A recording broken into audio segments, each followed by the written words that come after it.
Hello, everyone. My name is Brody, and I am a certified natural health professional here at Nexus Health and Recovery, which is my own company. I created it with the intention of helping others through naturopathic means and modalities. There's tons of ways that we can heal the body naturally, and that's what it's my goal in life is just to help individuals. Um, but with that said, I am seeing a lot of things on the internet lately about glutathione and its potential link to autism.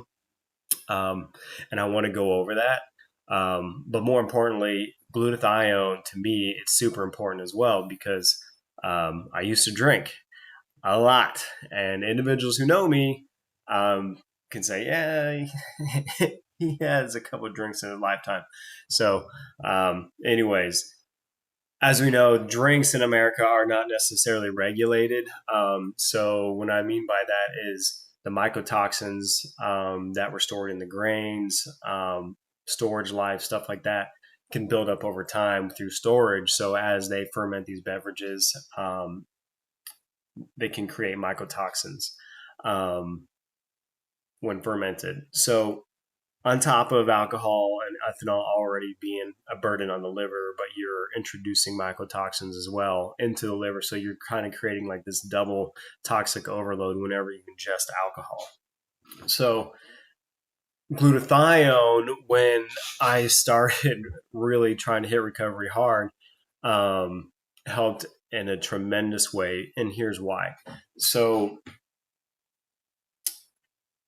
during recovery, I hit like this almost like this mental period where my body was attacking itself.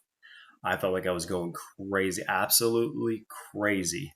Um, Mental, bipolar, manic episodes, like just like I felt like I was going to have to get myself checked in.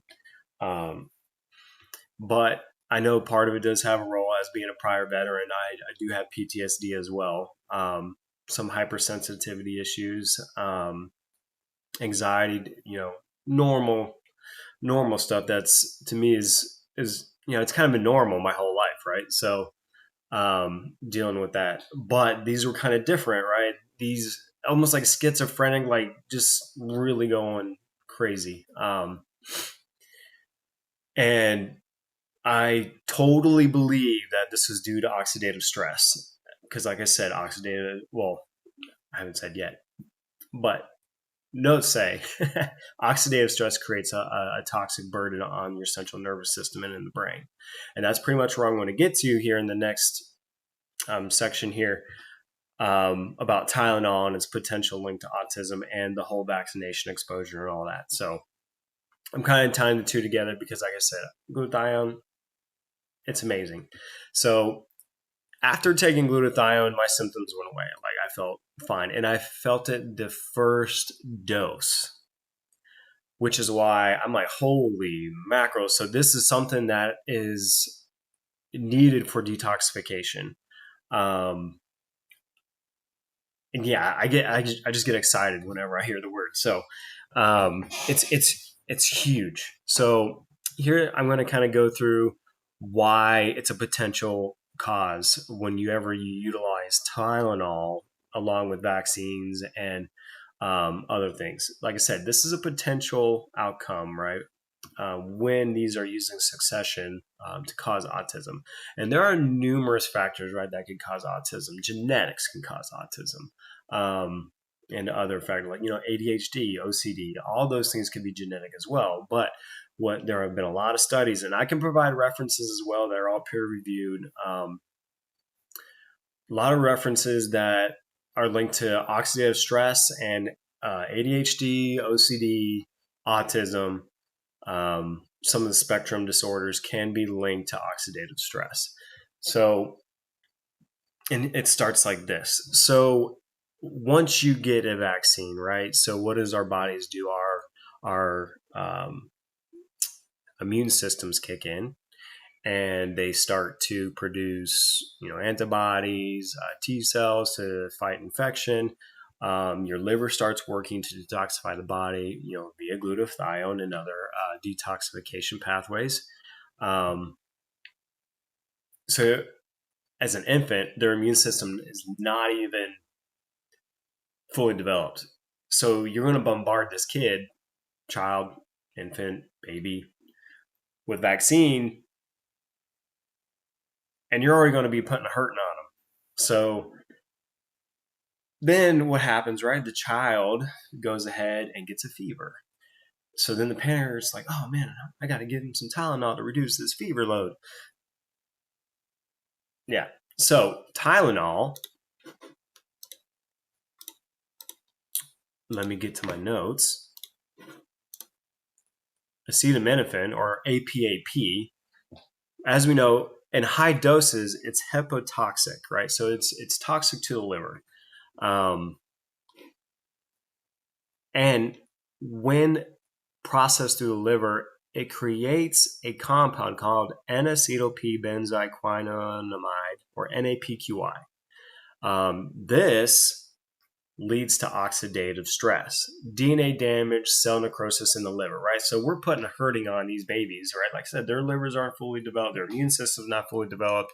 So we're putting this Tylenol inside along with vaccine. It's already like trying to get its immune system going to develop. So what happens is when Tylenol is utilized and given to an infant or anybody, as an example, it takes glutathione to balance out those NAPQI levels, that N-acetyl-P benzoyquinonamide levels. So they cancel each other out. So what's left, right, is your body's depleted glutathione while still fighting an infection or trying to, create the immune cells that the vaccine was intended to do, right? So makes us less, resistant to disease and whatnot. So that's why Tylenol, it might be beneficial in some certain circumstances, like if the fever is sky high, right, and you're trying to prevent damage from, heat exposure, right? Because heat shock proteins that are created by a fever are supposed to help, but high fevers have been known to they're not good for the brain either, and they can cause brain damage and other things as well. So take it with a grain of salt, right? This is just some information for you all to make your own decisions with, and hopefully,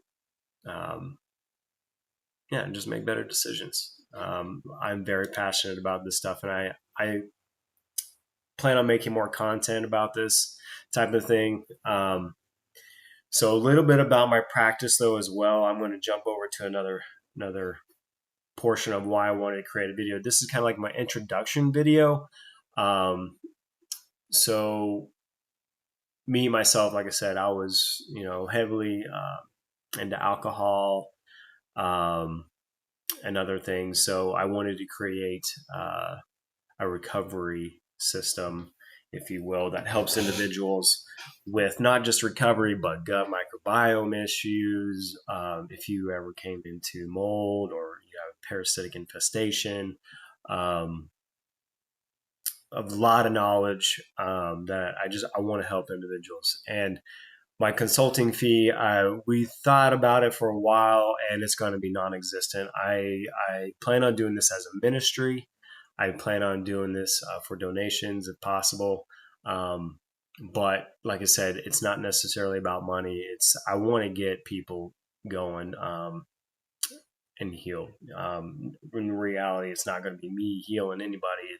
It's God that heals, and He's the one that opens eyes to things. And He's opened my eyes to this, and I want to just help. So you can get to my website at nexushealthandrecovery.com.